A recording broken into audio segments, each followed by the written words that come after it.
Vivemos em tempos líquidos. Nada, absolutamente nada, é feito para durar. Zygmunt Bauman é um autor polonês muito importante para a construção do pensamento sociológico atual e muito conhecido pelo conceito de modernidade líquida, e é sobre ele que eu vou falar hoje com vocês. E o conceito do líquido tem que ser entendido de forma muito simples pela gente. Quando ele fala de modernidade líquida, ele está pensando na ideia de um líquido que tem como principal característica a ideia de poder assumir a forma do seu recipiente sem perder necessariamente as suas propriedades. Então, quando eu pego 1 litro de água e passo de um vaso que tem um formato específico para outro vaso com outro formato específico, desde que ambos possam conter 1 litro de água, eu ainda terei a mesma propriedade de água, a mesma quantidade de líquido. Só que a diferença é que agora, visualmente, ele possui outro formato. Somos, nesse tempo, no período constante e para a gente agora contemporâneo, que para ele é outra coisa, somos como líquidos. Nos adaptamos constantemente sem perder necessariamente nossas propriedades essenciais. Essa característica de mutação constante de tantas modificações da sociedade que Zygmunt Bauman vai tentar salientar ao falar sobre modernidade líquida. A principal coisa que eu tenho que te dizer nesse momento é que modernidade líquida significa um período histórico que nós conhecemos, por outros autores em geral, como pós-modernidade. E pós-modernidade significa mundo contemporâneo. Então, saca, o Zygmunt Bauman está diferenciando o mundo moderno, tá, do mundo pós-moderno. Nós estamos basicamente vinculados a componentes que não mudam, mas que estão sendo forçados a mudar constantemente. É nesse mundo que a gente está, segundo Bauman. As principais influências no pensamento do Zygmunt Bauman são Marx e o Freud. E aqui eu preciso tentar explicar como são esses mundos que o Bauman vai enxergar. Eu tenho um mundo sólido e um mundo líquido. O mundo sólido é o mundo até o século XX, que é um mundo de perspectivas mais duradouras. Já no outro lado, eu tenho um mundo líquido, um mundo de perspectivas menos duradouras, mais frágeis, por assim dizer. Quando tu pensar no mundo sólido e no mundo líquido, você tem que corresponder duas coisas que para o Bauman eram essenciais para a construção desse pensamento, que é a ideia de segurança e de liberdade. E de onde que ele tirou essa ideia? Do Freud. O Freud teria dito que para a construção de uma felicidade, o ser humano está tentando balizar dois elementos essenciais, segurança e liberdade. É no balizamento de segurança e liberdade que nós conseguimos ser felizes. Só que o Bauman percebeu que, na verdade, o ser humano já tentou buscar a felicidade de uma maneira durante um tempo, ou seja, no mundo sólido buscamos através da segurança, e durante outro tempo, no caso no mundo pós-moderno, no mundo líquido, nós buscamos a felicidade por outro meio, por meio do uso da liberdade. Então, a gente não está nem fazendo nenhum nem outro, a gente faz somente um e somente outro. Esses são os problemas. Vamos primeiro para o mundo sólido. No mundo sólido, esse mundo do século XX, todas as perspectivas que nós temos são duradouras. O que isso quer dizer? Quando você pensa em carreira, quando você pensa em faculdade, quando você pensa em trabalho, isso é muito papo necessariamente dos meus avós ou dos avós dos meus avós, que é uma ideia de que eu tenho que estudar para conseguir carreira, para conseguir construir família e aí eu serei feliz. A minha felicidade está condicionada necessariamente à construção de uma família, a um bem futuro, à construção de um bem, a fazer faculdade. Presta atenção, não importa se minha carreira, vamos supor que a minha carreira que eu quero seguir não esteja incluída na faculdade. Eu não importa, eu tenho que fazer faculdade que faz parte de um plano seguro de vida. Olha a palavra segurança. Então, numa série de problemas, os indivíduos preferem a segurança diante dos problemas enfrentados por sua vida. Mas qual o problema de toda essa construção? O século XX é o palco das duas grandes guerras mundiais. Isso muda totalmente o panorama da história da humanidade. Numa situação de guerra, você prefere realmente segurança. Mas o que a guerra nos legou? Qual foi o legado da guerra para a humanidade? Um mundo de incertezas, um mundo de inseguranças. Que apesar de tudo que a gente fazia, o mundo passou de ponta cabeça. O mundo se modificou totalmente. Vou te dar um exemplo aqui de uma coisa que era bem simples de ser percebida antes. Eu acho que o Bauman também fala essa ideia de simplificação e de complexidade. O indivíduo, por exemplo, marcado politicamente no contexto do século XX, ele era bem definido. Ou ele era comunista, ou ele era anarquista, não que não existam vieses ali, mas existe uma construção bem específica de que dá para saber se o comunista era aquilo, o anarquista era aquilo, ele pensava de tal forma, seguia tal via de tal autor. Quando chegamos no nosso mundo, o nosso mundo líquido, o nosso mundo dessa modernidade líquida, que equivale ao pós-moderno para o Zygmunt Bauman, nesse mundo, eu não tenho esse indivíduo político tão definido de maneira tão simples, é muito mais complexo. Podemos comportar várias identidades ao mesmo tempo, porque nós estamos utilizando a arma que nós possuímos, a liberdade.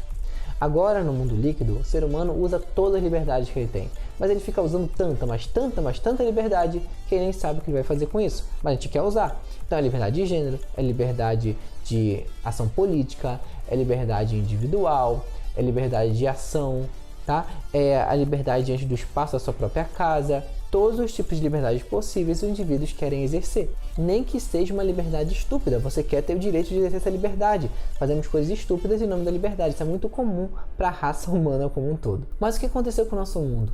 Nosso mundo, após a Segunda Guerra Mundial, virou um mundo de incertezas, no qual os projetos utópicos deram errados. Que projetos utópicos? Principalmente que a gente pode chamar aqui de comunismo. Afinal, existe um plano de um mundo melhor, mas não somente esse.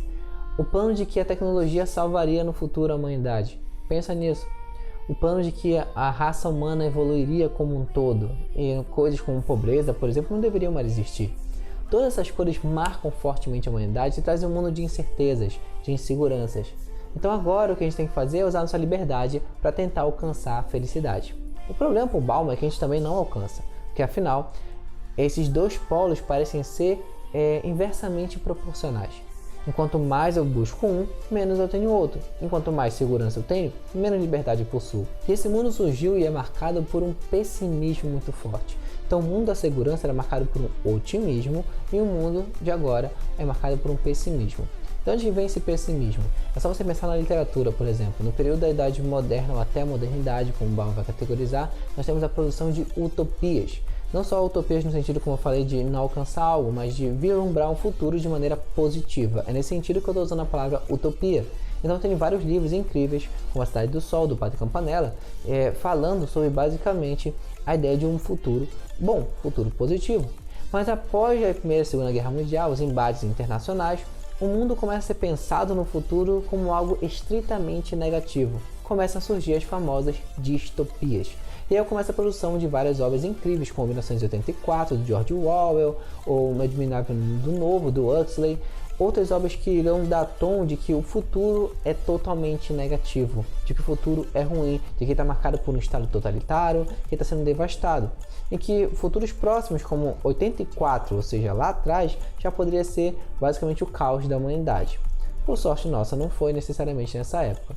Mas produções até hoje marcam a nossa época disso. Vocês têm exemplos, por exemplo, da série Jogos Vorazes, da série Divergente, Convergente, Detergente. Tudo isso aí tem a ver necessariamente com distopias. A produção de distopias se marca até hoje na sociedade.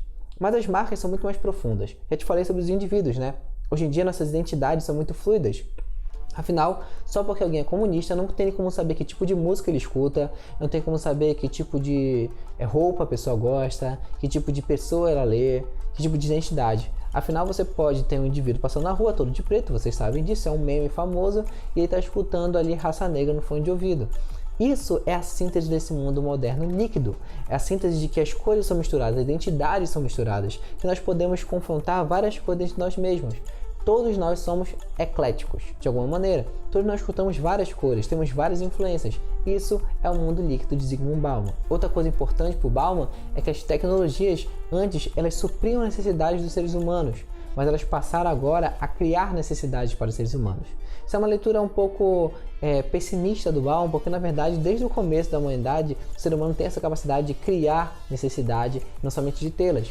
Mas necessariamente nessa época ocorre-se uma intensificação dessas necessidades. Afinal, hoje você não desgruda de um celular, porque ele faz parte da sua vida como um todo. Principalmente nessa quarentena, em que as pessoas foram forçadas a serem mais inseridas no meio tecnológico. Bauman também fala que nesse nosso mundo, a lógica de mercado invade nossas relações. Tudo é feito através de um consumismo, de uma troca, de querer benefícios ou não, fruto desse mundo líquido, desse mundo que está passando por essa transição. Então, em resumo, o Bauman falou sobre dois momentos da história da humanidade, sobre uma modernidade e sobre uma pós-modernidade, que ele deu um nome específico. Qual foi?